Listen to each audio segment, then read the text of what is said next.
Friends, myself Mohit Rao. Welcome back to my YouTube channel AIIMS nursing notes.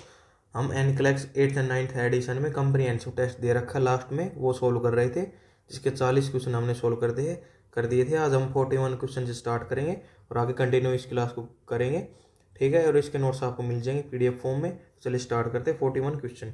इस question में क्या बताया गया है? When creating an assignment for a team consisting of एक रजिस्टर्ड नर्स है, एक लाइसेंस प्रैक्टिशनर नर्स है एंड 2 असिस्टिव पर्सनल हैं, which is the best client for LPN। हमारे पास जैसे क्वेश्चन में 4 क्लाइंट दिए गए हैं, उसमें से क्या बताया गया है भाई, कौन से क्लाइंट को जो LPN है मतलब लाइसेंस प्रैक्टिशनल नर्स है वो असाइन होगी, मतलब वो उसका काम करेगी, ठीक है। 2 असिस्टिव पर्सनल है और एक रजिस्टर्ड है। अब ऑप्शन देखते हैं। एक client requiring frequent temperature checks, एक क्लाइंट है जिसको फ्रीक्वेंट टेम्परेचर चेक्स करना है, वो उसके लिए कौन सा जो नर्स है वो मतलब असाइन की जा सकती है, उसके लिए की जा सकती है असिस्टिव पर्सनल। जो हमने 2 असिस्टिव पर्सनल थे ना, उसमें से एक इसको ऊपर लगा देंगे भाई इसका टेम्परेचर चेक करने के लिए, ठीक है। एक client requiring assistance with ambulation every 4 hours, इसको भी जो असिस्टिव पर्सनल है ना उसको लगा देंगे, क्योंकि एम्बुलेशन में उसकी थोड़ी बहुत असिस्टेंस करवानी, थोड़ी बहुत हेल्प करवानी है ताकि वो आराम से एम्बुलेशन कर सके। तो उसमें कोई भी इतना ज़्यादा भाई नर्सिंग प्रोसीजर का रोल नहीं है कि भाई रजिस्टर्ड नर्स या फिर लाइसेंस प्रैक्टिशनल नर्स का यूज किया जाए, ठीक है। एक client with mechanical ventilator requiring frequent assessment and suctioning, इसके लिए हम रजिस्टर्ड नर्स को इसके ऊपर अप्लाई करेंगे। भाई रजिस्टर्ड नर्स है वो उसको मैकेनिकल वेंटिलेटर सेटिंग और उसके बारे में ज़्यादा मतलब उसको नॉलेज रहती है, तो उस रीजन से उसको रजिस्टर्ड नर्स को इस पेशेंट के ऊपर असाइन करेंगे। अगला आता है हमारे पास एक client with spinal cord injury requiring urinary catheterization every 6 month, तो इसके लिए हम यूज करते हैं LPN जो कि लाइसेंस प्रैक्टिशनर नर्स है। तो हमारे पास यही ऑप्शन बिल्कुल करेक्ट हो जाता है। ये मतलब 4 क्लाइंट दिए गए थे हमारे पास, भाई कौन से को कौन सी नर्स को असाइन करेंगे, भाई रजिस्टर्ड नर्स को असेस करेंगे, लाइसेंस प्रैक्टिशनर नर्स को असेस करेंगे या फिर असिस्टिव पर्सनल को। तो हमारे पास इन चारों पेशेंट को देखकर हमारे पास जो कंडीशन अराइज होती है, उसमें जो हमारे पास फोर्थ ऑप्शन है ना, उस क्लाइंट को हम किसके पास रखेंगे, जो कि लाइसेंस प्रैक्टिशनल नर्स, जो कि हमसे क्वेश्चन में भी पूछा गया था, ठीक है। तो इसका आंसर हमारे पास फोर्थ हो जाएगा। शुरू वाले 2 को असिस्टिव पर्सनल वो क्लाइंट को असेस करेगी एंड जो थर्ड वाला है उसको रजिस्टर्ड नर्स, जिस क्योंकि उसमें वेंटिलेटर की करनी है सेटिंग्स, तो उसके लिए ज़्यादा मतलब एक प्रोसीजर टाइप में है, तो उसके लिए रजिस्टर्ड नर्स एंड लास्ट वाले के लिए असिस्टिव पर्सनल को हम यूज़ करते हैं, ठीक है। अब है 42 क्वेश्चन। अगला question, to perform CPR the nurse should use the method pictures to open the air in which condition, ठीक है। ये हमारे पास फिगर दी हुई है कि भाई इस मेथड को हम ओपन एयरवे के लिए किस कंडीशन में यूज करते हैं, ठीक है। वैसे कौन सा मेथड दिखाया गया है, इसमें दिया गया है जो थ्रस्ट मेथड, दैट इज जो थ्रस्ट मेथड, ठीक है। जो थ्रस्ट मेथड का यूज किया गया है। If neck trauma is suspected, भाई नेक ट्रॉमा उसमें यूज करते हैं। In all situation requiring CPR, भाई सभी सिचुएशन जिसमें CPR की आवश्यकता है। इफ द क्लाइंट है हिस्ट्री ऑफ सीजर, अगर हिस्ट्री है सीजर्स की या फिर क्लाइंट को हिस्ट्री है हेडेक की, तो किस में यूज करते हैं, जो मतलब मोस्ट कॉमन मेथड कौन सा यूज किया जाता है, मोस्ट कॉमन मेथड जो यूज किया जाता है, use in open airway, use in open airway, वो कौन सा होता है, that is head tilt chin lift method, chin lift method. ये हमारे पास एक मोस्ट कॉमन मेथड होता है जो कि किस में यूज किया जाता है, ओपन एयरवे, भाई head tilt chin lift method. एक दूसरा मेथड आता है हमारे पास जो थ्रस्ट मेथड, जो थ्रस्ट मेथड, इससे मतलब ये सेकंड मोस्ट कॉमन है। जो thrust method used in suspected trauma, suspected neck trauma या फिर सर्वाइकल इंजरी, सर्वाइकल इंजरी हो या फिर सस्पेक्टेड नेक ट्रॉमा हो, उसमें हम यूज करते हैं जो थ्रस्ट मेथड का यूज।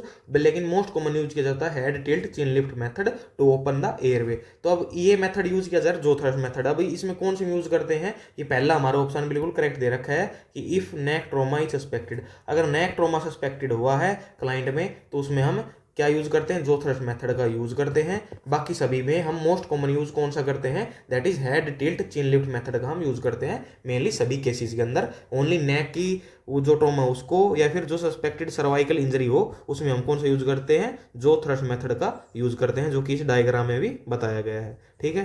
तो अगला क्वेश्चन देखते हैं। The nurse teaching skin care to a client receiving external radiation be therapy. Radiation therapy 2 तरह की होती है, एक तो IBRT एंड एक EBRT।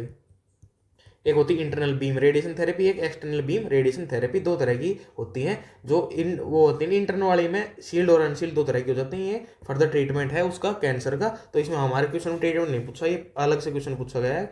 Which client statement indicate the need for the further instruction, कि भाई क्लाइंट ने कौन सी स्टेटमेंट बोली है जिसमें उसको फर्दर इंस्ट्रक्शन की जरूरत है। मतलब इसमें से हमें गलत स्टेटमेंट को चूज करना है, भाई कौन सी स्टेटमेंट ऐसी बोली है क्लाइंट की जो कि गलत है और उसको हम दोबारा से एजुकेशन देंगे। ठीक है, पहला है I will handle the area gently, बिल्कुल सही बात बोल ली उसने, ये ऑप्शन हमारे पास बिल्कुल करेक्ट है कि भाई उसने बोला है कि भाई मैं अपने जहाँ पे रेडिएशन थेरेपी चल रही है उस एरिया को मैं आराम से हैंडल करूंगा या फिर करूंगी। ठीक है, I will wear loose fitting cloth, बिल्कुल सही बात कही कि भाई मैं लूज फिटिंग क्लोथ को वियर करूंगा। ठीक है, I will avoid the use of deodorants, मतलब जो डिओडोरेंट्स या फिर आर्टिफिशियल कुछ भी चीज आती है, क्रीम्स लोशन कुछ भी हमें यूज नहीं करना, ये भी बात उसने बिल्कुल सही बोल ली है। अब तीन ऑप्शन सही है, तो हमारे पास कौन सा ऑप्शन बचा जो कि उसने गलत स्टेटमेंट बोली है? तो एलिमिनेशन मेथड से इसको कर लीजिए। भाई ये स्टेटमेंट उसने गलत बोली, तो हमारे पास आंसर क्या हो जाएगा? आंसर 4। और इसमें बोला गया है कि I will limit sun exposure to 1 hour, 1 hour का बोल दिया, लेकिन अवॉइड ही करते हैं हम, अवॉइड सन एक्सपोजर। जब किसी को रेडिएशन थेरेपी चल रही है तो उसमें हम अवॉइड सन एक्सपोजर करते हैं, लेकिन इस ऑप्शन में इसने बोला था कि भाई वो उसको लिमिट कर दे कि 1 घंटे के लिए, 1 घंटे के लिए नहीं, हमें बिल्कुल ही अवॉइड करना है सन एक्सपोजर का। ठीक है, इस रीजन से हमारा ये आंसर 4 करेक्ट हुआ है, क्योंकि तीनों स्टेटमेंट बिल्कुल सही थी जो वो इंस्ट्रक्शन समझ गया था, लेकिन फोर्थ जो स्टेटमेंट उसने बोली उसमें उसको दोबारा से एजुकेशन देने की नीड है। ठीक है, अब 44 नंबर क्वेश्चन पर चलते हैं। The primary health care provider prescription reads levothyroxine 150 microgram orally daily. The medication labels read levothyroxine 0.1 mg per tablet. ठीक है, and the nurse should administer how many tablet to the client, ये fill in the blanks बताया गया है कितनी tablet उसको nurse देनी है। ठीक है, अब इसमें डिजायर्ड डोज कितनी दे रखी है? इसमें डिजायर्ड डोज दे रखी है 150 माइक्रोग्राम। ठीक, 150 माइक्रोग्राम दी गई है। अवेलेबल कितनी फॉर्म में है ये? अवेलेबल डोज कितनी है इसकी? भैया लियोथायरोक्सिन कितनी में अवेलेबल है? 0.1 mg में अवेलेबल है। ठीक है, टैबलेट कितनी देनी? टैबलेट हमेशा 1 में हम काउंट करते हैं। तो लियोथायरोक्सिन सबसे पहले कौन सी ड्रग होती है? ये हाइपोथायरॉयडिज्म जो डिजीज कंडीशन है जिसमें थायराइड T3 T4 हार्मोन्स का लेवल डिक्रीज हो जाता है, उस केस में हम लियोथायरोक्सिन टैबलेट का यूज करते हैं, जो मेनली T4 हार्मोन होता है। इसको डेली यूज करते हैं, लाइफ लॉन्ग यूज करना पड़ता है इसको सुबह 6 बजे। ठीक है, और ये ताकि थायराइड के लेवल को बढ़ा सके, इसलिए हम इसको यूज करते हैं। अब ये बता दिया, अब हमारे पास जो फॉर्मूला होता है भाई डोज कैलकुलेशन करने के लिए क्या होता है? Desired dose D/A, desired dose divide by available dose into quantity.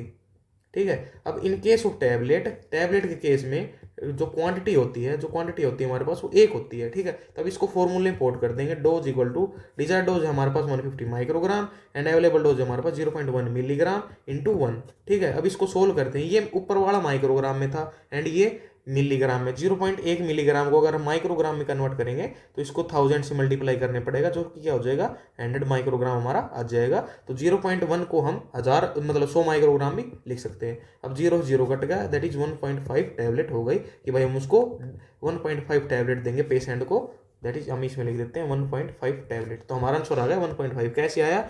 Desired dose divide by available dose into quantity. Tablet के केस में हम क्वांटिटी 1 मानते हैं, तो desired dose 150 and available dose 0.1 mg। ये ऊपर वाली माइक्रोग्राम में थी, नीचे वाली मिलीग्राम में थी, तो मिलीग्राम को माइक्रोग्राम में कन्वर्ट करने के लिए हम 1000 से मल्टीप्लाई कर देते हैं, जिससे ये 100 माइक्रोग्राम आ जाती है, और इसको सोल्व करते हैं तो 1.5 टैबलेट इसमें आ जाती है। तो ये था हमारा क्वेश्चन डोज कैलकुलेशन का, ड्रग कैलकुलेशन का। अब अगला क्वेश्चन देखते हैं। Metformin is prescribed for a client with type 2 diabetes mellitus. भाई एक क्लाइंट है टाइप 2 डायबिटीज मेलाइटस का, उसको मेटफॉर्मिन प्रेस्क्राइब की गई है। What is the most common side effect of that the nurse should include in the client teaching plan. मतलब इसमें मेनली मेटफॉर्मिन का साइड इफेक्ट बताया गया। मेटफॉर्मिन साइड इफेक्ट पूछा गया हमसे, मतलब मेटफॉर्मिन साइड इफेक्ट आप याद रखेंगे, ये हमेशा जीआई को डिस्टर्ब कर देती है, बस मेनली ये। ठीक है, जीआई डिस्टर्ब कर देती है, हमारे पास ये मेन साइड इफेक्ट होता है। वेट गेन, मेटफॉर्मिन कभी वेट गेन नहीं करती। हाइपोग्लाइसीमिया मतलब ये मेटफॉर्मिन का काम होता है भाई शुगर को डाउन ले आ सकती है, लेकिन हाइपोग्लाइसीमिया के रिस्क में नहीं भेज सकती। हाइपोग्लाइसीमिया ओनली इंसुलिन ही भेज सकता है। फ्लशिंग एंड पाल्पिटेशन, ये ओनली हाइपोग्लाइसीमिया के सिम्टम्स है, फ्लशिंग एंड पाल्पिटेशन। ठीक है, अब कौन सा ऑप्शन बचा अपने पास? That is fourth, that is GI disturbance, जो कि मैंने पहले भी आपको बता दिया कि भाई जीआई डिस्टर्बेंस उसमें होता है। तो answer 4 is our correct answer as a side effect of the metformin drug, जो कि एक OHA है। क्या है? OHA। कौन सी? Oral hypoglycaemic hyperglycaemic agent. ये OH है मेटफॉर्मिन, जो कि मोस्ट कॉमन यूज की जाती है, ठीक है, मोस्ट कॉमन यूज। तो इसमें क्या होता है, इसका साइड इफेक्ट होता है GI डिस्टर्बेंस, वेट गेन भी नहीं करती, हाइपोग्लाइसीमिया इंसुलिन करता है, ये कौन सा करता है, इंसुलिन, ठीक है। And high flushing and palpitation किसके सिम्टम है, दैट इज ये है हाइपोग्लाइसीमिया के। तो हमारे पास एक बचा जैकेट GI डिस्टर्बेंस, ये आपको याद भी करना है कि मेटफॉर्मिन GI डिस्टर्बेंस कोज कर देती है, ठीक है। अब अगला क्वेश्चन देखते हैं, which nursing action apply to a care of child who is having seizures, select all that apply. 60 के क्वेश्चन है कि भाई एक बच्चा है उसको सीजर्स आ रहे हैं, तो नर्स क्या क्या नर्सिंग एक्शन करेगी उसमें। टाइम द सीजर, भाई टाइम का सीजर नोट करना चाहिए हमें, किसी भी क्लाइंट में अगर सीजर आ रहा है तो उसको हम उसका टाइम ऑफ सीजर नोट करते हैं, भाई कितनी देर के लिए सीजर आया, कितने बजे आया, ऐसे करके, ठीक है। रिस्ट्रेन द चाइल्ड, हम कभी भी रिस्ट्रेन नहीं करती, ये बल्कि कॉन्ट्रा इंडिकेटेड होता है, कॉन्ट्रा इंडिकेटेड, ठीक है, कॉन्ट्रा इंडिकेटेड होता है। भाई किसी भी अगर किसी पर्सन में चाइल्ड हो, चाहे वुमेन हो, चाहे एडल्ट हो, ओल्ड एज हो, उसमें हम रिस्ट्रेन नहीं करते चाइल्ड को, क्योंकि उसमें जो मसल स्पाज्म हो जाते हैं उसकी वजह से उसका फ्रैक्चर होने के चांसेस बढ़ जाते हैं, ठीक है। अब रिस्ट्रेन क्यों नहीं करते, to avoid the fracture. Stay with the client, बिल्कुल सही बात है भाई, हमें क्लाइंट के साथ ही रहना है। इंसर्ट एंड ओरल एयरवे, भाई फॉर ये क्या बताया गया है, भाई हम ओरल एयरवे को इंसर्ट करते हैं, बिल्कुल गलत बात है। हम कोई भी चीज़ को, ये भी कॉन्ट्रा इंडिकेटेड होती है, किसी भी चीज़ मतलब किसी भी एनी चीज़ को हम उस पेशेंट के मुंह में कुछ भी इंसर्ट नहीं करते हैं ड्यूरिंग द सीजर पीरियड, ठीक है। Loosening clothing around the child, ये बिल्कुल करते हैं, क्योंकि टू ओपन एयरवे, ताकि वो पर्सन आराम से सांस ले सके। Place the child in lateral sideline position, बिल्कुल करते हैं, टू अवॉइड एस्पिरेशन को अवॉइड करने के लिए हम सीजर्स के दौरान पेशेंट को हम साइड लाइन या फिर lateral side line position provide करते हैं। तो हमारे पास कौन कौन से ऑप्शन करेक्ट होगा इसमें, पहला, तीसरा, पांचवा और छठा, ठीक है। ये 4 ऑप्शन है हमारे पास जो कि इसके करेक्ट आंसर है, दैट इज आंसर, ठीक है। टाइम का सीजर का टाइम नोट करते हैं और उसको उस चाइल्ड के साथ स्टे करते हैं, क्लोज को लूज कर देते हैं, और क्लाइंट की पोजीशन कौन सी प्रोवाइड करते हैं, लेटरल साइड लाइन पोजीशन हम उसको प्रोवाइड करते हैं जिसमें सीजर्स आ रहे हैं, ठीक है। रिस्ट्रेन हम कभी भी नहीं करते, एंड ओरल उसके मुंह के अंदर भी कुछ भी हम नहीं इंसर्ट करते हैं, ठीक है। ये था हमारा क्वेश्चन जिसमें सीजर्स के बारे में, नर्सिंग एक्शन के बारे में पूछा गया था। अब अगला क्वेश्चन देखते हैं, the nurse is conducting an interview of an older client and is concerned about the possibility of benign prostate hyperplasia। भाई एक क्लाइंट है, वो मतलब नर्स है, वो कंडक्ट कर रही है एक इंटरव्यू एक ओल्डर क्लाइंट का, जो कि जिसे क्या कंसर्न है, about the possibility of BPS, मतलब बिनाइन प्रोस्टेट हाइपरप्लेजिया होने के उसके चांसेस के बारे में वो पूछ रहा है। Which are the characteristic of this order, मतलब इसमें क्या पूछा गया, साइन एंड सिम्टम्स पूछे गए हैं किसके, BPH के, बिनाइन प्रोस्टेटिक हाइपरप्लेजिया, ठीक है। सिलेक्ट ऑल दैट अप्लाई का क्वेश्चन है, मतलब एक से ज्यादा ऑप्शन इसमें होते हैं। तो इसमें क्या क्या होता है, इसके क्या क्या सिम्टम आपको पता होने चाहिए, बिनाइन प्रोस्टेट हाइपरप्लेजिया के क्या क्या सिम्टम्स होते हैं, ठीक है। अब क्या क्या सिम्टम्स होते हैं हमारे पास, नोक्सूरिया, बिल्कुल मतलब नाइट में यूरिन आना, नाइट में यूरिन ज्यादा आना, ठीक है। एंड इनकॉन्टिनेंस में ड्रिबलिंग ऑफ द यूरिन, ये भी कंडीशन हो जाते हैं in the case of benign prostate hyperplasia, क्योंकि इसमें प्रोस्टेट ग्लैंड है ना, उसका इनलार्जमेंट होता है, इनलार्जमेंट हो जाता है। हाइपरप्लेजिया मतलब enlargement of the cell in the size, ठीक है। प्रोस्टेट और बिनाइन टाइप का ही होता है, ठीक है। ये कैंसर में भी डेवलप हो सकता है। तो इस केस में अगर वो इसका प्रोस्टेट ग्लैंड का साइज बढ़ जाएगा तो वो इनकॉन्टिनेंस ऑफ यूरिन पैदा कर देगा। इनलार्जमेंट प्रोस्टेट, हाँ, जो हाइपरट्रोफी का मतलब ही इनलार्जमेंट होता है साइज में, तो इनलार्जमेंट ऑफ प्रोस्टेट हो जाएगा। नोक्सोरल एमिशन ऐसा कोई कुछ भी चीज़ नहीं होती। Decrease desire of sexual intercourse, ये भी नहीं होता, क्योंकि इसमें सेक्सुअल इंटरकोर्स की डिजायर से रिलेटेड कुछ भी नहीं होता इन the case of benign prostatic hyperplasia. इसमें क्या क्या होता है, nocturia, incontinence and enlarge prostate, ये 3 ऑप्शन हमारे पास बिल्कुल करेक्ट हो गए, दैट इज 1, 2 एंड 3 हमारे ये आंसर हो गए हैं, ठीक है। बाकी इसमें से कोई भी आंसर नहीं होगा। ये था हमारा बिनाइन प्रोस्टेट हाइपरप्लेजिया के भाई क्या क्या साइन एंड सिम्टम इसमें अराइज होते हैं पेशेंट के अंदर। अब अगला क्वेश्चन आता है हमारे पास, the nurse instructor ask a nursing student to identify the priorities of care for a assigned client. मतलब एक जो नर्सिंग इंस्ट्रक्टर है वो एक नर्सिंग स्टूडेंट से पूछ रही है कि भाई हमारे पास भाई हम प्रायोरिटीज को किसी भी क्लाइंट में कैसे आइडेंटिफाई करते हैं। Which statement indicate that the students correctly identify the priority needs of the client, ठीक है। हम कैसे, किस स्टेटमेंट से हम देखेंगे कि भाई स्टूडेंट ने सही से आइडेंटिफाई किया है उस क्लाइंट की प्रायोरिटीज को, ठीक है। Obtaining needed supply to care, भाई ये मतलब हमारी प्रायोरिटी नहीं हो सकती, इसको करते हैं लेकिन ये प्रायोरिटी नहीं होगी हमारे पास। Time concentrate related to the client needs, ये भी नहीं हो सकती है हमारे पास। Completing care in reasonable time frame, मतलब टाइम फ्रेम में हम उसको केयर प्रोवाइड तो करते हैं, लेकिन हमारे पास प्रायोरिटी क्या होती है, एक्चुअल और लाइफ थ्रेटनिंग कंसर्न, मतलब उसकी जो लाइफ थ्रेटनिंग कंसर्न है ना उसको हम प्रायोरिटी में लेके चलते हैं। भाई मान लो अगर किसी पर्सन में कुछ प्रॉब्लम हो रही है, जैसे हम की प्रायोरिटी में क्या करते हैं, ABC करते हैं, सबसे पहले एयरवे मेंटेन करते हैं। अगर किसी पर्सन का एयरवे मेंटेन नहीं हो पा रहा तो हम उसकी लाइफ कैसे बचा पाएंगे। तो इसमें ये पूछा गया है कि भाई प्रायोरिटी में हम क्या चीज़ रखें हैं, भाई उसकी जो एक्चुअल और लाइफ थ्रेटनिंग कंसर्न है ना, भाई उसकी जान को खतरा है किसी भी चीज़ से due to any disease condition, या फिर उसके डायग्नोस से, या फिर किसी भी प्रॉब्लम से, तो उस केस में हम उसको प्रायोरिटी के ऊपर रखते हैं। ठीक है, तो ये हमारे पास क्वेश्चन था कि हम इसको प्रायोरिटीज के ऊपर कैसे रखते हैं, इसमें हमारे पास आंसर फर्स्ट ही करेक्ट हो जाएगा, क्योंकि इसमें जो लाइफ थ्रेटनिंग कंसर्न के बारे में उसने प्रायोरिटी पर रखा, और यही बिल्कुल सही बात है। जैसे ABC हो गया, या फिर मास्लो यार की थ्योरी से हम उसको प्रायोरिटी में रखते हैं, या फिर नर्सिंग डायग्नोस की थ्रू हम उसको प्रायोरिटीज देते हैं, भाई किस चीज़ को हमें सबसे पहले ट्रीट करना है। तो सबसे पहले हमें जो लाइफ थ्रेटनिंग कंसर्न है ना उनको ट्रीट करना है। तो अगला क्वेश्चन देखते हैं हम। A client arrive at the clinic complaining of fatigue, भाई उसको थकान है, लैक ऑफ एनर्जी, एनर्जी नहीं है, कॉन्स्टिपेशन, उसको कॉन्स्टिपेशन हो रही है, और डिप्रेशन, डिप्रेशन में है। हाइपोथायरॉयडिज्म इज डायग्नोज, हाई उसको क्या पता चला भाई, उसको हाइपोथायरॉयडिज्म की डिजीज कंडीशन है, एंड लिवोथायरोक्सिन इज प्रेस्क्राइब, उसको लिवोथायरोक्सिन भाई ड्रग्स प्रेस्क्राइब की गई है। What is an expected outcome of the medication, तो जो लिवोथायरोक्सिन दी गई है उसका एक्सपेक्टेड आउटकम क्या है। लिवोथायरोक्सिन क्या होती है, हमारे पास T4 हार्मोन होता है। ठीक है, ये किसके लिए, थायराइड ग्लैंड द्वारा रिलीज किया जाता है। In case of hypothyroidism T3 and T4 hormones decrease हो जाते हैं, तो उनको ट्रीट करने के लिए हम लिवोथायरोक्सिन टैबलेट चलाते हैं। लिवोथायरोक्सिन में मेल T4 हार्मोन होता है जो कि थायराइड के लेवल को बॉडी में बढ़ा देता है। थायराइड ग्लैंड एक बहुत ही इंपॉर्टेंट ग्लैंड है हमारी बॉडी की, जो कि BMR को, फैट्स को, इनको मेटाबोलाइज करती है और इनको मेंटेन करके रखती है। तो लिवोथायरोक्सिन टैबलेट है, इसको हम डेली यूज करते हैं और दिन में एक बार यूज करते हैं फॉर द लाइफ लाइन। ठीक है,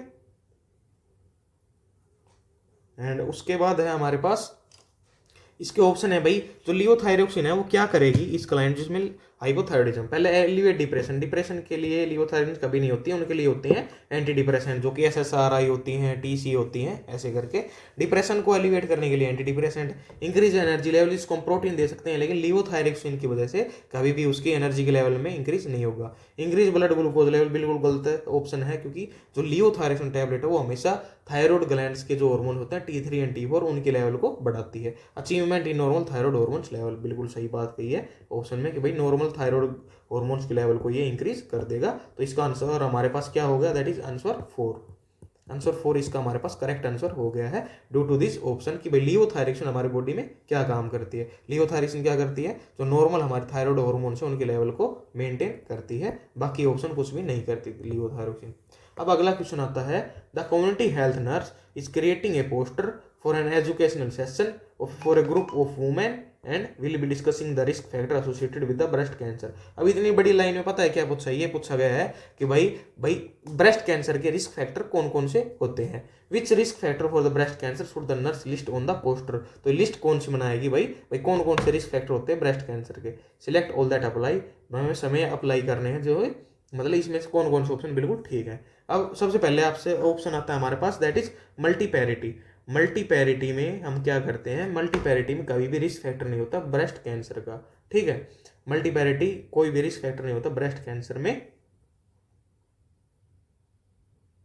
ठीक है, अर्ली मिनार्की, अर्ली मिनार्की मतलब कि भाई 11 साल से पहले मेंस्ट्रुअल साइकिल आने लग जाए तो उसको अर्ली मिनार्की कहते हैं। तो इस कंडीशन में ब्रेस्ट कैंसर हो सकती है। अर्ली मेनोपॉज में कभी भी नहीं होती ब्रेस्ट कैंसर। जो आप याद रखेंगे भाई, जो रिस्क फैक्टर होते हैं ब्रेस्ट कैंसर के वो अर्ली मिनार्की मतलब अर्ली, अगर स्टार्ट जल्दी मेंस्ट्रुअल साइकिल स्टार्ट हो जाती है तो उस केस में ब्रेस्ट कैंसर होने के चांसेस बढ़ जाते हैं। लेकिन अर्ली मेनोपॉज में कभी भी रिस्क नहीं होता कि क्लाइंट को ब्रेस्ट कैंसर हो जाए। फैमिली हिस्ट्री हो तो ब्रेस्ट कैंसर बहुत ही इंपॉर्टेंट टाइप पार्ट होता है भाई, ब्रेस्ट कैंसर में उसकी फैमिली हिस्ट्री प्रेजेंट हो। High dose of radiation exposure, भाई उसको high dose of radiation exposure हुआ, बिल्कुल सही बात है। अगर रेडिएशन एक्सपोजर ज़्यादा होता है तो उसमें किसी भी चीज़ कैंसर बनने के चांसेस बहुत ज़्यादा बढ़ जाते हैं। Previous cancer of the breast, uterus and ovaries, भाई प्रीवियस कैंसर किसकी, ब्रेस्ट की, कैंसर की, मतलब ब्रेस्ट की, यूट्रस की एंड ओवरीज की, बिल्कुल सही बात है, क्योंकि इसमें मेटास्टेटिस भी कैंसर हो सकता है। जैसे बोन का ब्रेस्ट में चल जाना, लीवर का लंग्स में चला जाना, ऐसे मेटास्टेटिस भी हो सकता है। स्टोमक का ओवरीज में चला जाना। तो हमारे पास कौन कौन से ऑप्शन सही हुए जो कि रिस्क फैक्टर हैं हमारे पास, that is early menarche, family history, high dose of radiation therapy and previous cancer history. ये हमारे पास करेक्ट आंसर हो गए ऑफ दैट क्वेश्चन। ठीक है, ये हमारे पास आंसर हो गए हैं। अर्ली मिनार्की में रिस्क होता है, family history of breast cancer उसमें रिस्क है भाई कैंसर, ब्रेस्ट कैंसर डेवलप होने के, या फिर कोई हाई डोज रेडिएशन एक्सपोजर ले रहा है चेस्ट के ऊपर तो उसमें भी चांसेस हो जाते हैं भाई उसको ब्रेस्ट कैंसर हो जाए। या फिर प्रीवियस हिस्ट्री हो कैंसर की, भाई कैंसर किस किस चीज़ की, चाहे ब्रेस्ट की हो, यूट्रस की हो, चाहे ओवरीज की हो, तो उसमें चांसेस बढ़ जाते हैं कि भाई जो क्लाइंट है उसमें अंदर ब्रेस्ट कैंसर होने के चांसेस हो सकते हैं। ये वो हमारे रिस्क फैक्टर हो गए हैं। अब अगला क्वेश्चन आता है हमारे पास, the nurse is caring for a client with acute pancreatitis and is monitoring the client for paralytic ileus. मतलब एक क्लाइंट केयर, मतलब नर्स केयर कर रही है क्लाइंट की जिसको एक्यूट पैनक्रियाटाइटिस हुआ था, मतलब इन्फ्लामेशन ऑफ पैनक्रियाज, और मॉनिटर क्या कर रही है भाई पैरालाइटिक इलियस हो गया है उसको। Which piece of assessment data should alert the nurse to this occurrence. भाई कौन सा असेसमेंट डाटा है जिससे नर्स को अलर्ट होना चाहिए भाई ये अगर ये हो गया तो क्या शो कर रहा है भाई उसको पैरालाइटिक इलियस शो कर रहा है। ठीक है, अब ये चार ऑप्शन दिया भाई, inability to fast flatus, loss of anal sphincter control, severe constant pain with rapid onset, firm and no tender mass palpable. अब पैरालाइटिक इलियस का मतलब क्या होता है, पैरालाइटिक इलियस, पैरालाइटिक इलियस में क्या हो जाता है, क्या इनएबिलिटी टू पास फ्लैटस, जो गैस पास नहीं कर पाता वो, और मतलब अब्सेंस ऑफ पेरिस्टालसिस मूवमेंट, यह होता है हमारी in the case of paralytic ileus due to damage in the nerves of the colon. जो कोलोन की नर्व्स हैं उनमें डैमेज हो जाता है ड्यू टू एनी कंडीशन, उसमें paralytic ileus disease condition arise हो जाती है। इसका सिम्टम होता है इनएबिलिटी टू पास ब्लड, भाई वो गैस पास भी नहीं कर पाता, और absence of the peristalsis movement, और जो पेरिस्टालसिस हमारे मूवमेंट होते हैं जो कि 5 से 30 तक पर मिनट तक होते हैं वो अब्सेंस हो जाते हैं। तो इनमें से अगर कोई सा भी ऑप्शन में दे रखा है तो वही हमारा करेक्ट आंसर हो जाएगा। Firm and non tender palpable mass, ये पाइलोरिक स्टेनोसिस होता है। सीवियर कांस्टेंट पेन, ये किसी भी कंडीशन में हो सकता है। Less of anal sphincter control, ये इसमें नहीं होता, इसमें तो इनएबिलिटी टू पास ब्लड, मतलब वो पेशेंट गैस पास भी नहीं कर पाता due to absence of the peristalsis movement. तो हमारे पास answer first is the correct option for that question. हमारा आंसर होगा first, that is inability to pass blood test in the case of paralytic ileus, जो कि किसी वजह से हुआ है, पैनक्रियाटाइटिस, मतलब इन्फ्लामेशन ऑफ पैनक्रियाज की वजह से पेशेंट को हो गया पैरालाइटिक इलियस, जिससे ना तो उसके जो पेरिस्टालटिक मूवमेंट है वो हो रहे और ना ही उसकी जो गैस है वो पास हो रही, ना ही प्लेटस पास हो रही है। तो हमारे पास option first is the correct answer. ठीक है, अब अगला क्वेश्चन आता है, the nurse is inspecting the colour of the drainage from an NG tube on a post operative client approximately 24 hours of the gastric surgery. मतलब किसी client की gastric surgery हुई थी, उसके 24 घंटे बाद पोस्ट ऑपरेटिव में नर्स इंस्पेक्ट कर रही है उसके ड्रेनेज के कलर को। ठीक है, which finding indicates that need to notify the primary health care provider. मतलब इन 4 स्टेटमेंट दे रखी है जो हमारे पास ऑप्शन है, इनमें से कौन सी स्टेटमेंट ऐसी है जिसमें जो नर्स है वो हेल्थ केयर प्रोवाइडर को इन्फॉर्म करेगी। ठीक है, अब सबसे नीचे स्टार्ट करते हैं, लाइट येलोइश ब्राउन ड्रेनेज। तो इसमें नर्स हेल्थ केयर प्रोवाइडर को इन्फॉर्म नहीं करेगी क्योंकि ये कुछ भी ऐसा अब शो नहीं कर रहा है in the case of stomach.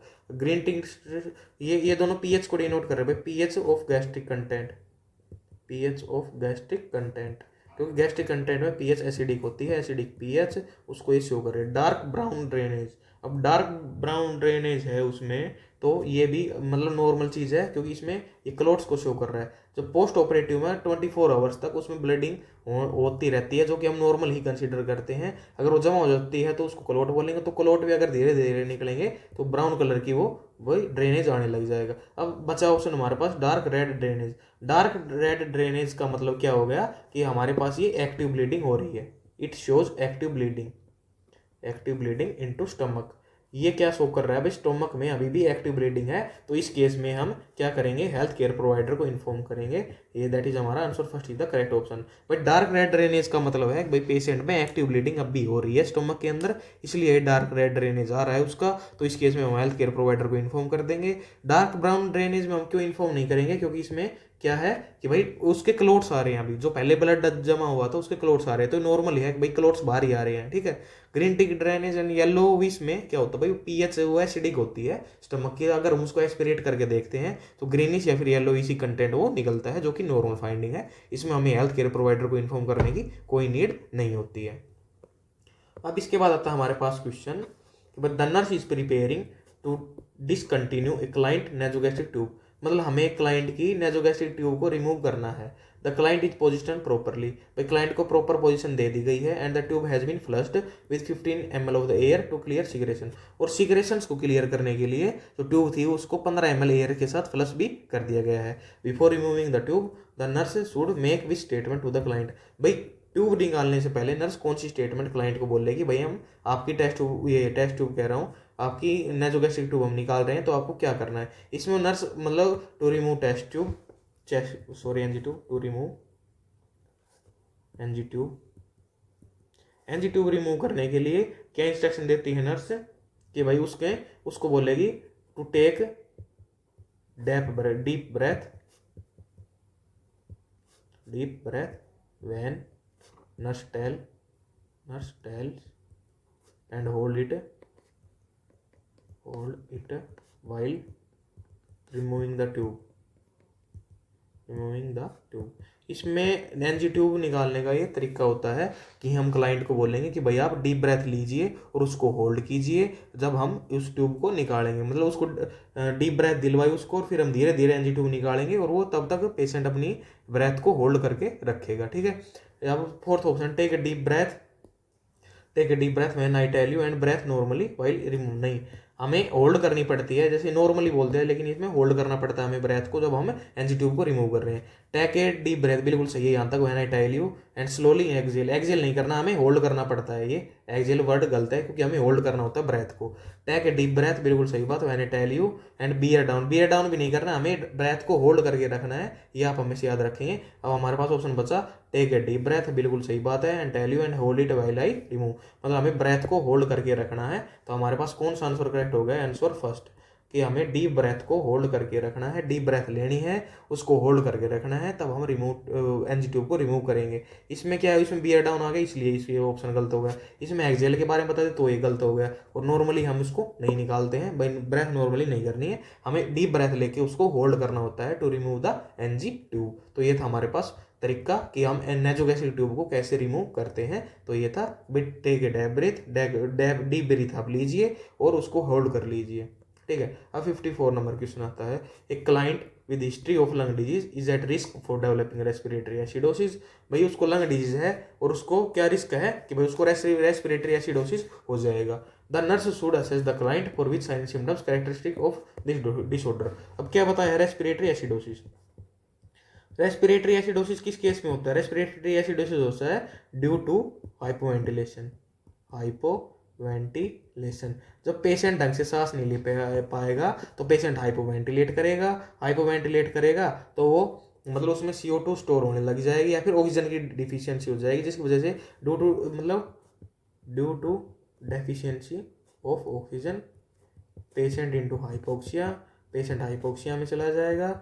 फिर हाइपोक्सिया में चला जाएगा तो क्या होगा, हाइपोक्सिया सिम्टम्स अराइज हो जाएंगे, हाइपोक्सिया के सिम्टम्स अराइज हो जाएंगे। तो इस क्वेश्चन में मेनली हमसे क्या पूछा गया है घुमा फिरा के कि भाई हाइपोक्सिया के सिम्टम्स क्या क्या होते हैं। भाई लंग डिजीज थी, रेस्पिरेटरी एसिडोसिस होने का रिस्क था। रेस्पिरेटरी एसिडोसिस कब होता है, जब पेशेंट हाइपोवेंटिलेट करता है, मतलब सांस ढंग से नहीं ले पाता, सांस नहीं लेगा तो ऑक्सीजन की डेफिशिएंसी हो जाएगी, और ऑक्सीजन की डेफिशिएंसी होगी तो पेशेंट हाइपोक्सिया में चला जाएगा तो क्या क्या सिम्टम्स उसमें अराइज होते हैं, ये हमसे पूछा गया है।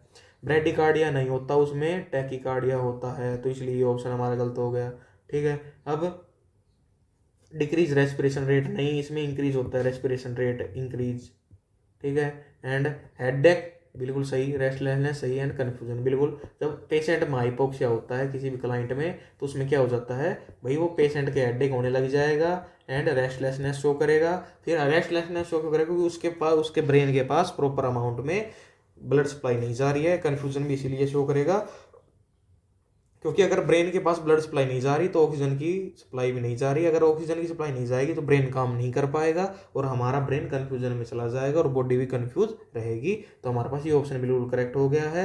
एंड ब्रेड इपनिया नहीं होता, टैकिपनिया होता है, जो कि हमने पहले बता दिया।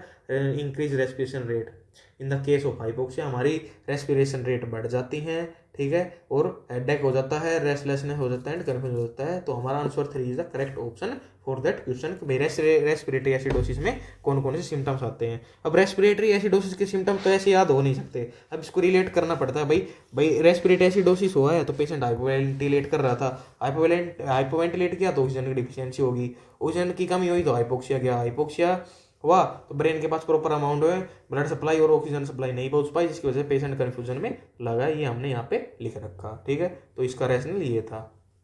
अब अगला क्वेश्चन आता है, the nurse is caring for a client with resolve intestinal obstruction, मतलब एक क्लाइंट का इंटेस्टाइनल ऑब्स्ट्रक्शन हो रखा था और क्लाइंट के वो नर्स केयर कर रही थी, भाई वो रिजोल्व हो गया, जिसका इंटेस्टाइनल ऑब्स्ट्रक्शन था ना वो रिजोल्व हो गया है उस क्लाइंट का। वो हैज नासोगैस्ट्रिक ट्यूब प्लेस, उसके एनजी ट्यूब लगा रखी है। The primary health care provider has no prescribed that NG tube been removed, भाई हेल्थ केयर प्रोवाइडर ने क्या उसको प्रेस्क्राइब किया, भाई एनजी ट्यूब को रिमूव कर दीजिए। What is the primary nursing assessment prior to remove the tube, भाई ट्यूब रिमूव करने से पहले हमारे पास सबसे पहली प्रायोरिटी क्या रहेगी, नर्सिंग असेसमेंट की, ठीक है, इसमें असेसमेंट की प्रायोरिटी पूछी गई है।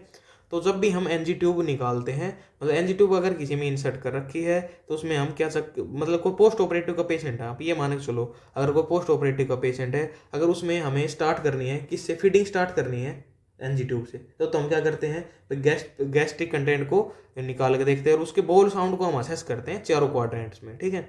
ये तो हो गया हमारा वैसे। अगर ओरल फीडिंग हम उसको प्रोवाइड करनी तो हम उसका चेक करते हैं गैग रिफ्लेक्स, ठीक है। अब इसमें एनजी ट्यूब का जिक्र आ गया हमारे पास, अगर एनजी ट्यूब का जिक्र नहीं आता ना तो हमारे पास आता gag reflex, that is gag reflex हमारी प्रायोरिटी बन जाती है कि भाई हम गैग रिफ्लेक्स को चेक करते हैं पेशेंट का, अगर एनजी ट्यूब नहीं लग रही है तो। लेकिन अगर एनजी ट्यूब लग रही है तो उस केस में हम चेक करते हैं उसके बोल साउंड को, दैट इज बोल साउंड्स, या फिर आप इनको पेरिस्टालसिस मूवमेंट भी बोल सकते हो, peristalsis movements,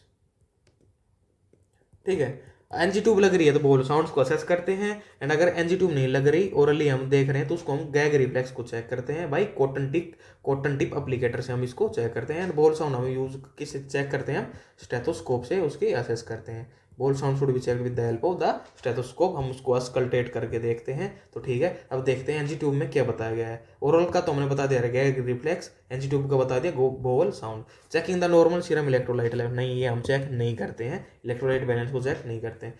checking the normal pH भी चेक नहीं करते, इसमें ये बताएगा भाई हम उसकी एनजी ट्यूब को रिमूव कर रहे हैं, रिमूव करने से पहले हम क्या असेसमेंट करेंगे, तो उसमें हम उसके जो बोल साउंड है ना उनको असेस करते हैं, पेरिस्टालसिस मूवमेंट को असेस करते हैं with the help of the stethoscope, auscultate करके कि भाई उसमें बोल साउंड प्रेजेंट है या नहीं है। अगर बोल साउंड प्रेजेंट नहीं है तो उसमें से हम एनजी ट्यूब को रिमूव नहीं करते टू प्रोवाइड द फीडिंग, ठीक है।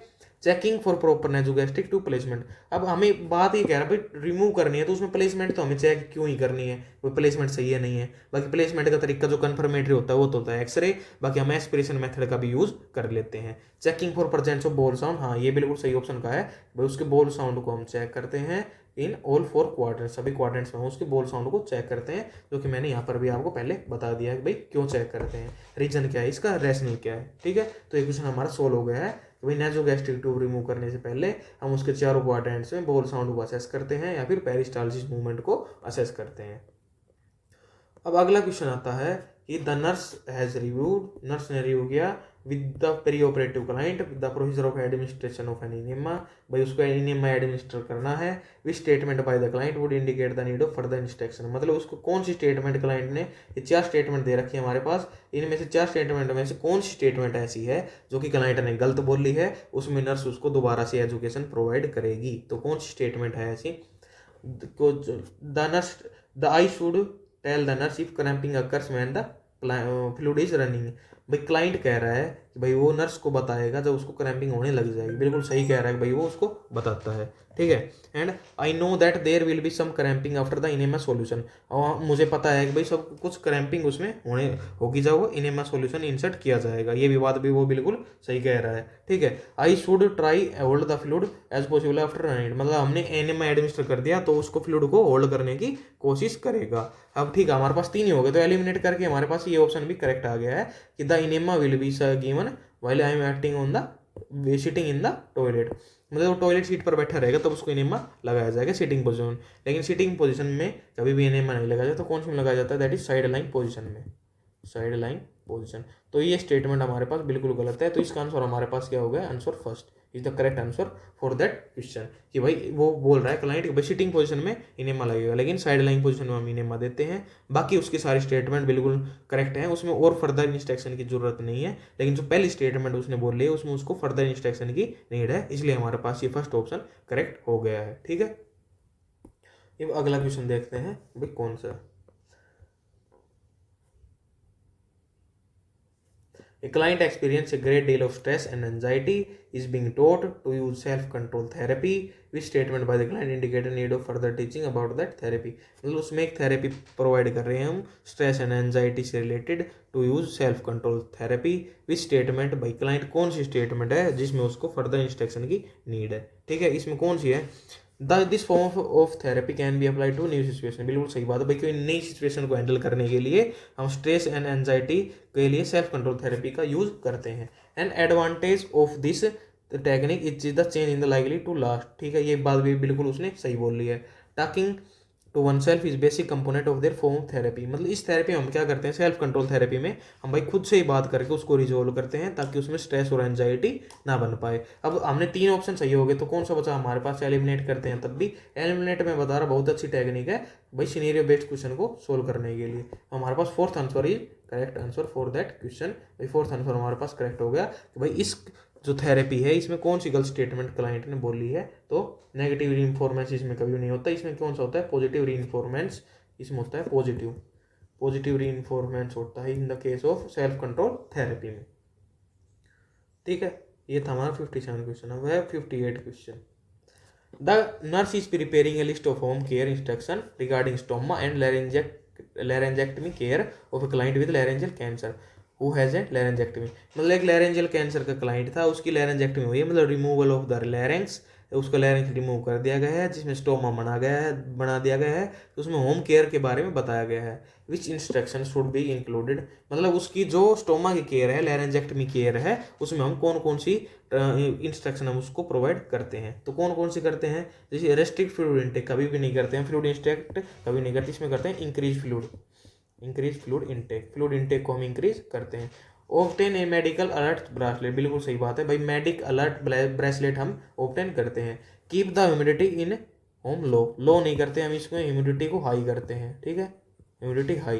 प्रिवेंट डेब्रीज, बिल्कुल सही बात है, हम डेब्रीमेंट को प्रिवेंट करते हैं। अवॉइड एक्सपोजर, बिल्कुल सही बात है, क्योंकि इसमें जो कैंसर पेशेंट की इम्यूनिटी डिक्रीज हो जाती है तो उसको इन्फेक्शन लगने के चांसेस बहुत ज़्यादा हो जाते हैं ड्यू टू इम्यूनो कॉम्प्रोमाइज्ड।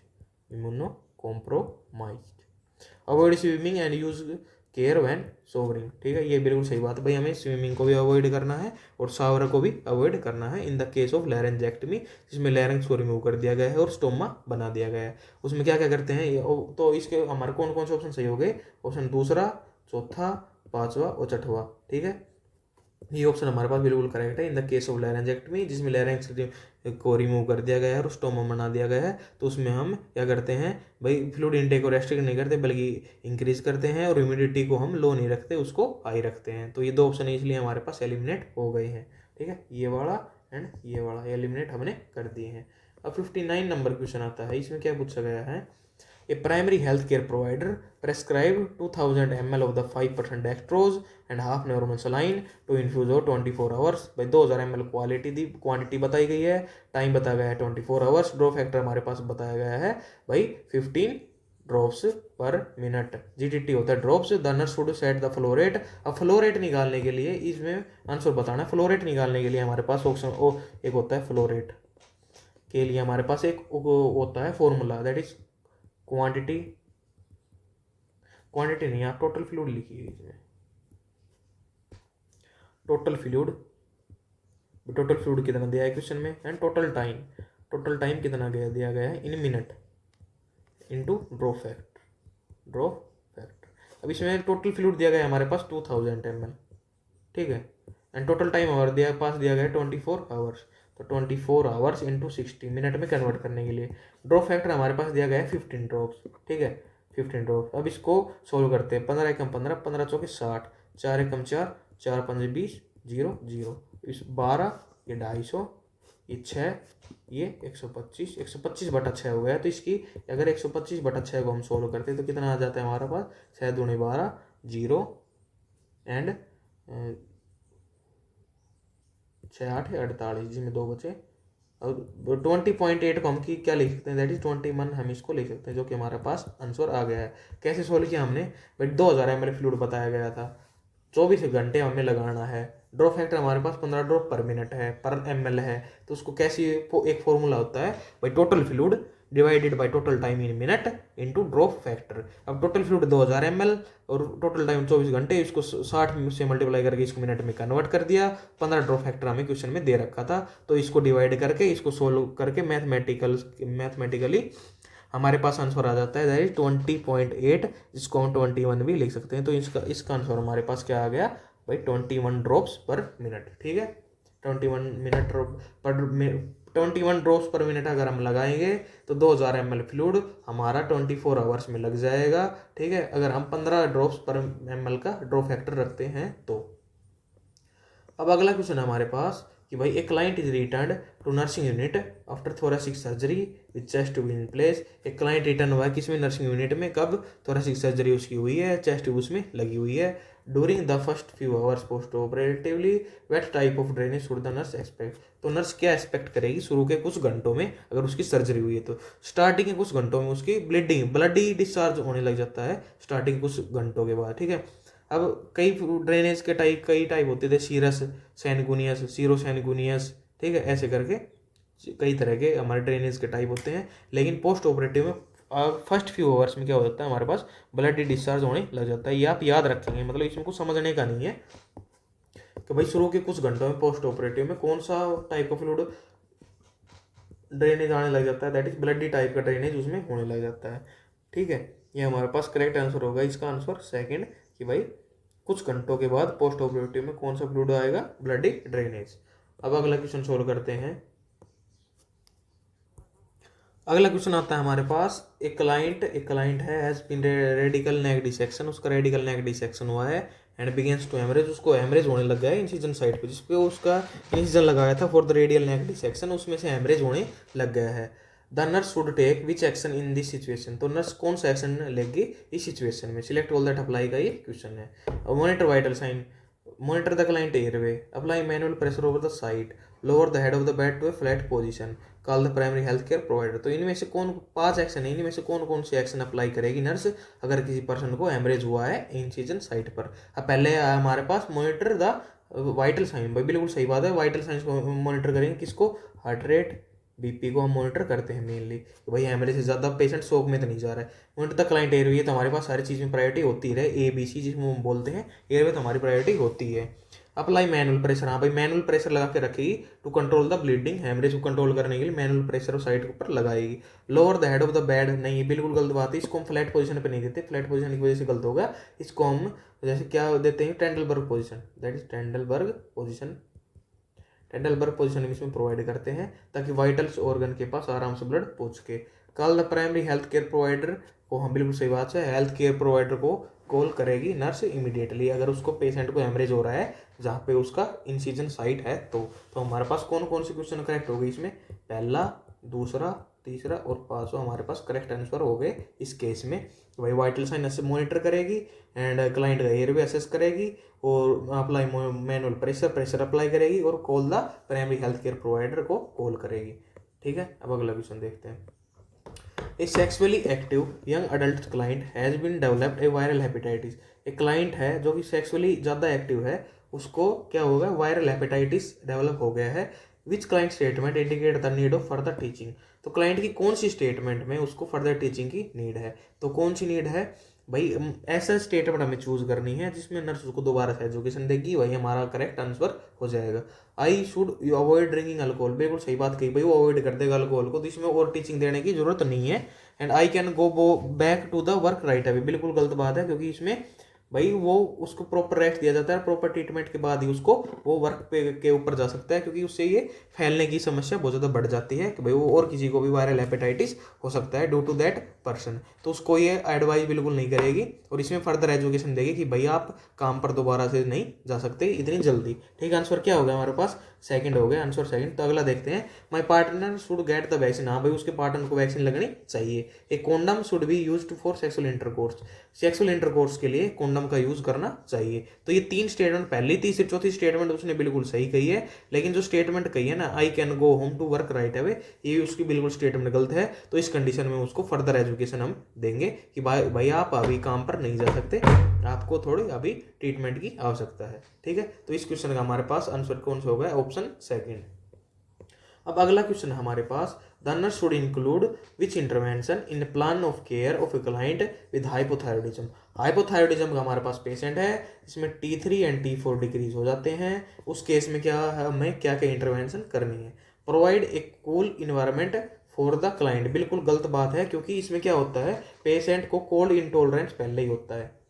ठीक है, कोल्ड इंटॉलरेंस पहले होता है और उसको हम कूल इन्वायरमेंट दे देंगे तो वो ज़्यादा कॉम्प्लिकेशन हो जाएगी। तो उस कंडीशन पेशेंट हाइपोथर्मिया के रिस्क बढ़ जाता है। तो हम उसको कोल्ड इन्वायरमेंट नहीं, उसको हम वार्म इन्वायरमेंट प्रोवाइड करते हैं। ठीक है, instruct the client to consume high fatty diet. ये भी गलत बात है, क्योंकि इसमें in the case of hypothyroidism that is hyperlipidaemia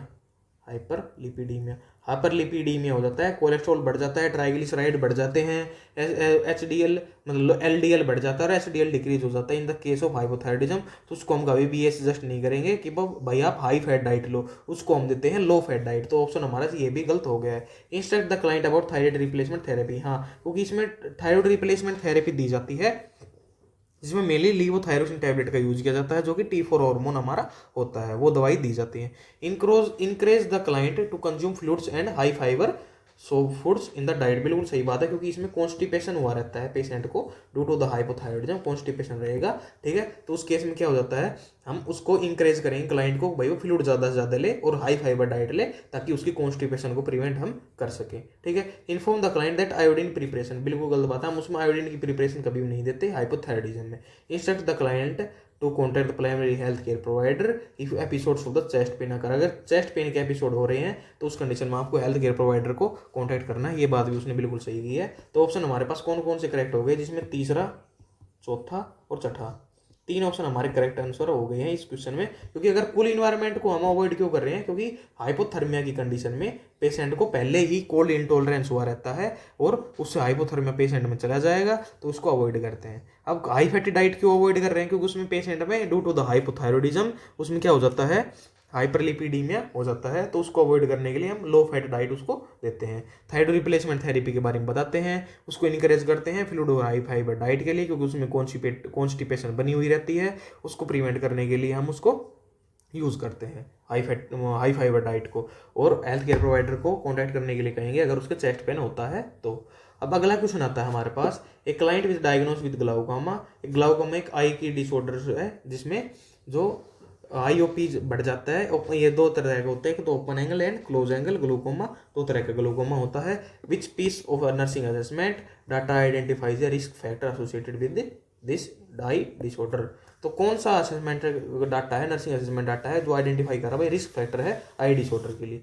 frequent upper respiratory infection, respiratory infection से कभी भी हमें ग्लाउकोमा नहीं हो सकता। हिस्ट्री ऑफ माइग्रेन हेडेक की वजह से भी हमें ग्लाउकोमा नहीं हो सकता। फ्रीक्वेंट यूरिनरी ट्रैक्ट तो इनसे रिलेटेड भी नहीं है, तो हमारे पास एक ऑप्शन बचा, that is cardiovascular disorder. Cardiovascular disorders में कुछ भी आ सकता है भाई, या तो atherosclerosis,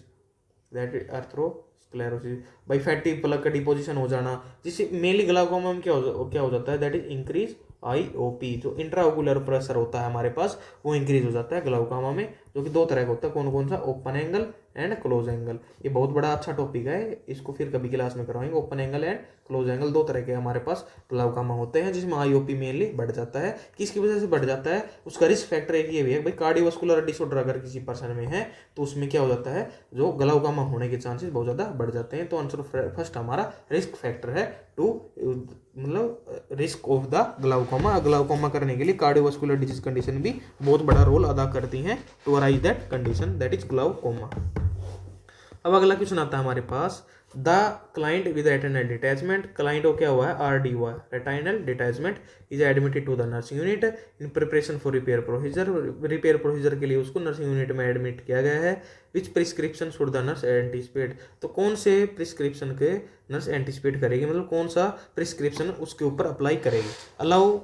allowing bathroom previously only, हम बाथरूम को अलाउ नहीं करते, उसको कंप्लीट रेस्ट करते हैं और उसकी आयु कवर कर देते हैं, मतलब मेनली इसमें मूवमेंट नहीं करवाना पड़ता रेटिनल डिटैचमेंट के अंदर, क्योंकि वो और फर्दर रेटिना के ऊपर डैमेज कर सकता है और कंप्लीट ब्लाइंडनेस भी कोज हो सकती है अगर हम उसको अर्ली ट्रीटमेंट नहीं करते हैं और उसकी आयु को कवर नहीं करते हैं। Elevate the head of the bed, नहीं एलिवेट नहीं करते, उसको हम बिल्कुल फ्लैट पोजीशन में देते हैं। In the case of retinal detachment हम बेड को फ्लैट पोजीशन में रखते हैं। Wearing dark glasses to read, read तो करना ही नहीं है, ना ही टेलीविजन को वॉच करना है। In the case of retinal detachment, retinal detachment के केस में placing an eye patch over the client affected eye, जो क्लाइंट की जो सी भी आँख के ऊपर रेटिनल डिटैचमेंट हुआ है उसमें हम एक आई पैच लगा देते हैं ताकि पेशेंट की आंखों को रेस्ट मिले, वो ज़्यादा उनको घुमा फिरा ना सके, ज़्यादा चीज़ें ना देख सके, जिसकी वजह से उसकी आई को रेस्ट मिलेगा और रेटिना फर्दर डैमेज होने से प्रिवेंट हम कर सकते हैं और इस डिजीज कंडीशन को भी प्रिवेंट कर सकते हैं। तो इस रीजन की वजह से हम उसके ऊपर आई पैच के कवर करते हैं। तो हमारे पास कौन सा आंसर करेक्ट हो गया, आंसर फोर्थ ऑप्शन हमारा करेक्ट आंसर है for that question, retinal detachment. ठीक है, अब अगला क्वेश्चन हमारे पास, the nurse is caring for a client who is on strict bed rest, strict bed rest के ऊपर है वो, create a plan of care with goals related to prevention, हम क्या प्रिवेंशन करना, प्रिवेंशन ऑफ DVT, हमें डीप वेन थ्रोम्बोसिस को prevent करना है, and pulmonary emboli, pulmonary emboli कब हो जाता है, जब डीप वेन थ्रोम्बोसिस होने के कारण वो थ्रोम्बस डिसलॉज होके पल्मोनरी आर्टरी के अंदर लॉज हो जाता है, तो उसको पल्मोनरी एम्बोलाई बोलते हैं। Which nursing action is most helpful preventing, ये वर्ड आप याद रखें, प्रिवेंट करना है हमें डीवीटी को प्रिवेंट करने के लिए हम क्या करते हैं, ये ऑप्शन देगा। रेस्ट्रिक्टिंग फ्लूइड बिल्कुल नहीं हो सकता, क्योंकि इसमें हम क्या करते हैं, इंक्रीज फ्लूइड इनटेक, ताकि क्लोट ना बन पाए, हम फ्लूइड इनटेक को इंक्रीज कर देते हैं। Placing A pillow under the knees, भाई नीज के अंडर पिल्लो लगा देते हैं, ये भी हम नहीं करते हैं। Encouraging active range of motion exercise, ये बिल्कुल सही बात है, ये हम पेशेंट को active range of motion exercise के लिए इंकरेज करते हैं। ठीक है, active range of motion exercise के लिए हम उसको इंकरेज करते हैं। अगर रेंज ऑफ मोशन उसकी एक्सरसाइज होती रहेंगी तो पेशेंट में डीप वेन थ्रोम्बिस होने के चांसेस को हम प्रिवेंट कर सकते हैं। अगर मूवमेंट होता रहेगा पैर के अंदर तो उसमें थ्रोम्बस नहीं बनेगा।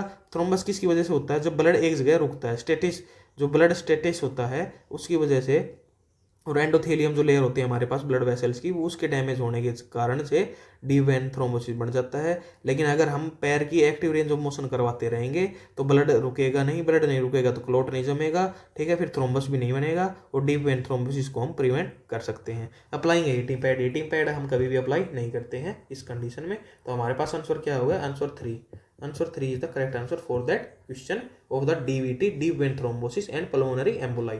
इनको प्रिवेंट करने के लिए हम क्या करते हैं, तो active range of motion exercise को हम इंकरेज करते हैं।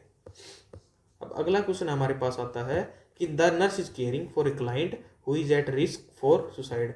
भाई क्लाइंट रिस्क किसके रिस्क के ऊपर है, सुसाइड के रिस्क के ऊपर है।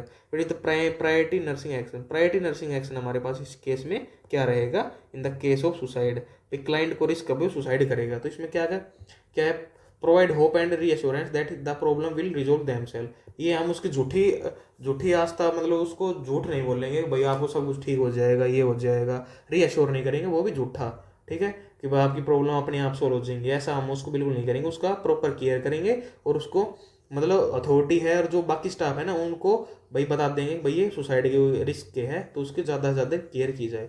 Demonstrate confidence in the client ability to deal with stressor, ये इस क्लाइंट अगर सुसाइड के रिस्क पर है तो वो आपकी बात कभी भी इतनी ज़्यादा नहीं सुनेगा कि भाई वो आप उसको डेमोस्ट्रेट करके दिखा रहे हो। Display an attitude of detachment, confrontation and efficiency भी नहीं करेंगे, लेकिन हम क्या करेंगे, provide authority, action and participation. हम उसमें क्या करेंगे, अथॉरिटी प्रोवाइड करेंगे, एक्शन लेंगे उस चीज़ को ट्रीट करने के लिए भाई, और उसमें पार्टिसिपेट भी करेंगे। जो अगर अदर हेल्थ केयर प्रोफेशनल्स हैं उनके बारे में उसको भाई मतलब पूरी सचेत कर देंगे पूरी टीम को कि भाई ये क्लाइंट है, ये रिस्क के ऊपर है सुसाइड के में, तो इसका मतलब ज़्यादा सुपरविजन करना पड़ेगा, तो सुपरविजन। ठीक है, ये हमारे पास answer first is the correct answer for that question, that is answer first. In the case of suicide risk हमारी नर्सिंग प्रायोरिटी क्या रहेगी, ये वाली रहेगी। अगला क्वेश्चन हमारा टीबी से रिलेटेड है। क्लाइंट विद ट्यूबरकुलोसिस, ट्यूबरकुलोसिस का क्लाइंट है, दो whose status is being monitored in an ambulatory care clinic, ask the nurse when it is permissible to return to work. ये पूछ रहा है भाई मैं अपने काम पर दोबारा कब जा सकता हूँ। What factor should the nurse include when responding to the client. TB एक कम्युनिकेबल डिजीज है जो कि एक पर्सन से दूसरे पर्सन में फैल सकती है, तो उसको भाई काम के लिए उसको अवॉइड किया रखते हैं जब तक उसकी रिपोर्ट नेगेटिव नहीं आ जाती। अब टीबी का क्या होता है भाई, टीबी को हम तब नेगेटिव मान लेते हैं जब थ्री स्पुटम कल्चर नेगेटिव आ जाए, थ्री स्पुटम कल्चर नेगेटिव, लगातार 3 स्पुटम कल्चर नेगेटिव आ जाए तो हम ये बोलते हैं भाई इस पर्सन को टीबी नहीं है, ये अपने आप दोबारा काम पर जा सकता है, भाई कम्युनिटी में रह सकता है। अब 5 ब्लड कल्चर को हम डेनोट नहीं करते हैं, हम क्या करते हैं स्पुटम कल्चर्स को चेक करते हैं। Sputum cultures that is the sputum culture are negative, को वो भी कितने 3 स्पुटम कल्चर्स नेगेटिव होने चाहिए। ब्लड ग्रुप हम कभी भी ये नहीं बोलते ब्लड कल्चर का भी, and sputum culture tuberculosis skin test, tuberculosis skin test को भी हम नहीं करते क्योंकि कन्फर्मेटरी नहीं होता हमारे पास। कन्फर्मेटरी कौन सा होता है, कन्फर्मेटरी होता है हमारे पास sputum culture confirmatory test for TB diagnosis. TB के डायग्नोसिस के लिए कन्फर्मेटरी टेस्ट होते हैं हमारे पास स्पुटम कल्चर। तो जब 3 रिपोर्ट स्पुटम कल्चर के नेगेटिव आ जाएंगे तो हम ये कह सकते हैं भाई इस क्लाइंट में टीबी नहीं है। ठीक है, तो हमारा आंसर कौन सा हो गया, आंसर सेकंड हमारे पास करेक्ट हो गया है।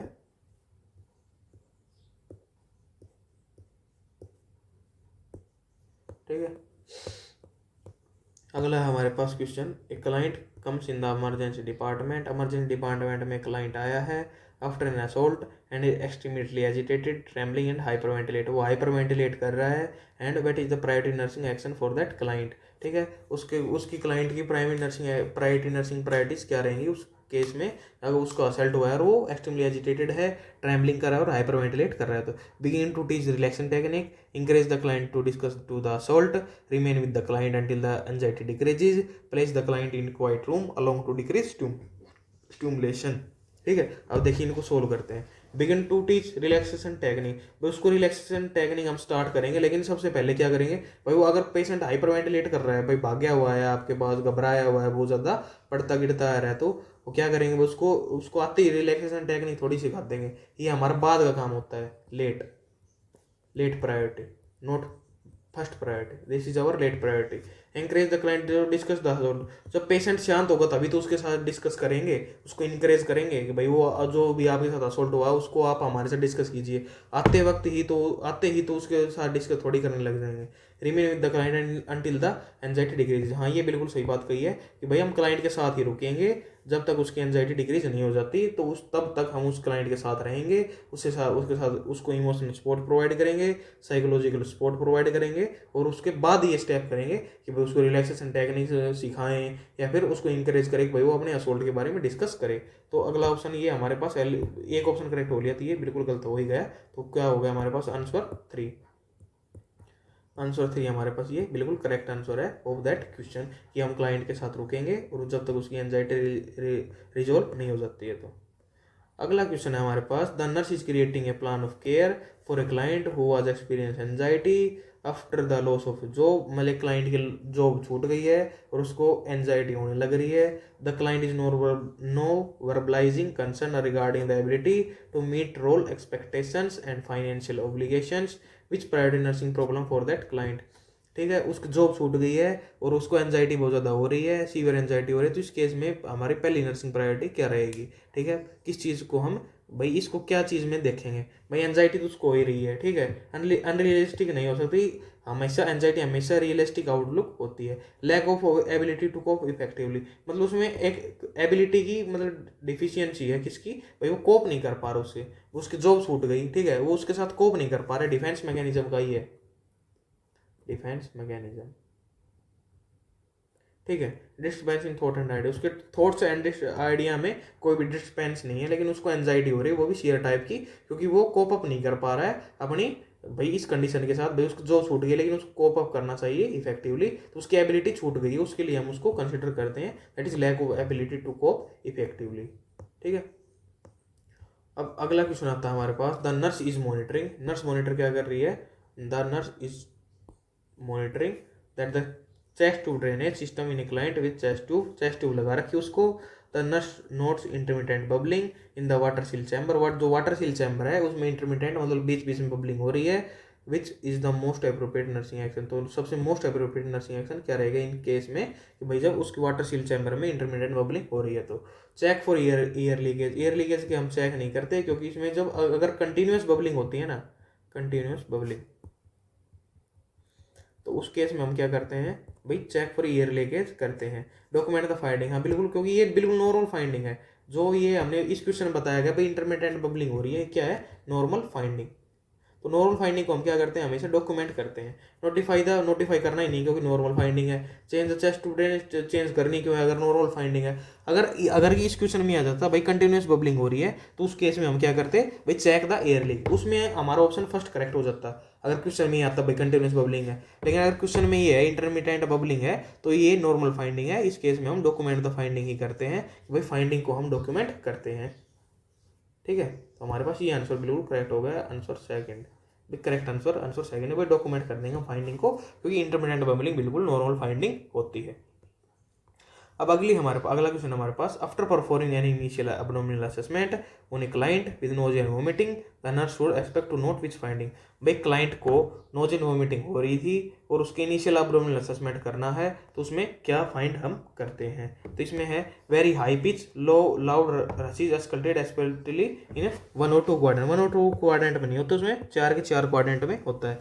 Relatively high pitch clicks and gurgles auscultated in 4 quadrants, high pitch sound नहीं होती उसमें, लाउड गरगल्स होती हैं। ठीक है, in all 4 quadrants, low pitch sound भी नहीं होती, ठीक है, गरगल्स होती हैं। तो हमारे पास ये ऑप्शन करेक्ट होगा। इसको मतलब याद करना पड़ेगा आपको, इसमें कोई समझने की ट्रिक नहीं है, इसको आपको याद ही करना पड़ेगा कि भाई जो हमारी जो पेरिस्टाल्सिस मूवमेंट होती हैं या फिर जो हमारी साउंड होती हैं वो बॉल साउंड होती है, वो किस प्रकार की होती हैं, वेव्स के फॉर्म में होती हैं, लाउड गरगल्स की फॉर्म में, और जो कि स्कल्टेट किस में किया जाता है, चारों के चारों क्वाड्रेंट्स में वो वेव्स को लाउड गरगल्स को स्कल्टेट किया जाता है। ठीक है, अब हमारे पास लास्ट क्वेश्चन आता है कंप्रीहेंसिव टेस्ट का जो कि NCLEX 8th and 9th edition में था। तो कौन सा है, a client a primary health care provider prescribes erythromycin suspension 800 milligram, भाई प्रेस्क्राइब किया डॉक्टर ने ये। ठीक है, after reconstitution how many ml should the nurse pour into the medicine cup to deliver prescribe dose. अभी फिगर बताई गई, doctor ने कितना बताया 800 mg, तो डिजायर्ड डोज कितनी है हमारे पास, डिजायर्ड डोज है हमारे पास दैट इज 800 mg, 800 mg। अब अवेलेबल डोज कितनी है हमारे पास, अवेलेबल डोज वो हमारे पास ये दे रखी है इस क्वेश्चन में 200 mg। ठीक है, अब क्वांटिटी कितनी दे रखी है इसमें, दैट इज 5 ml, ये यहाँ पे दे रखी।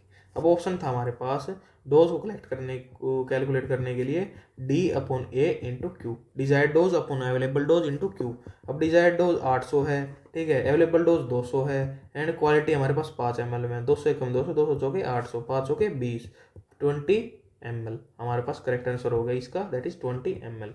कैसे निकाला हमने भाई, ये दे दिया आपको एक भाई मेडिसिन थी उसका पूरा चार्ट दे रखा है भाई 200 mg ऑफ अर्थ्रोमाइसिन एक्टिविटी पर 5 ml, मतलब 200 mg है किसमें 5 ml में 200 mg है ये बता दिया गया है, और 800 mg हमें देना है पेशेंट को। तो कितना दिया भाई डॉक्टर ने बताया भाई 800 mg हमें पेशेंट को देना है और दवाई अवेलेबल है 200 mg में और 5 ml में, तो डिजायर्ड डोज हो गई हमारे पास 800 ml एंड अवेलेबल डोज हो गई हमारे पास 200 ml और क्वांटिटी हमारे पास होगी 5 ml। इसको फॉर्मूले के अंदर पुट कर देंगे जो कि होता है desired dose upon available dose into Q.